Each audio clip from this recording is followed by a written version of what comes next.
Mereka semua itu mau konten horor di bangunan tua yang emang bener-bener udah pada roboh setengahnya. Suasananya makin gak enak. Mulai dari hembusan angin di leher gue sampai ada yang nyolek telapak tangan gue. Biar gak takut, gue berusaha untuk berpikir positif dan mengatur nafas yang mulai terasa berat. Oh iya, gue sama Citra memutuskan buat gak ikut masuk ke dalam dan tetap stay di luar bareng. Pacar gue dan pacar Citra aja yang masuk ke dalam, sama teman-teman mereka. Selama cowok-cowok masuk di dalam rumah kosong itu, gue gandengin aja itu tangan Citra.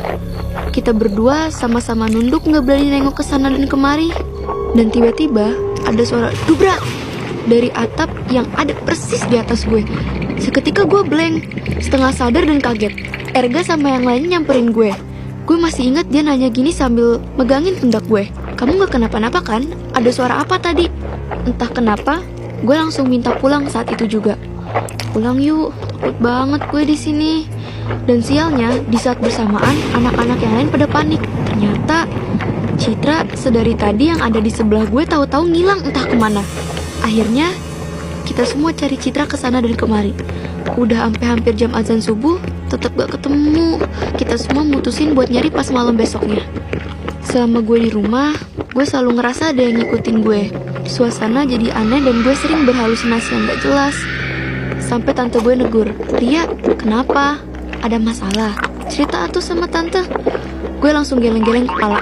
Gue gak mau orang lain tahu kalau teman gue hilang.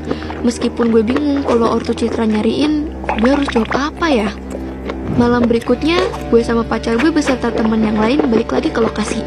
Sambil bawa air putih yang katanya udah dibacain doa di kosan pacar gue. Sialnya, entah kenapa gue ngerasa ada yang naik punggung gitu.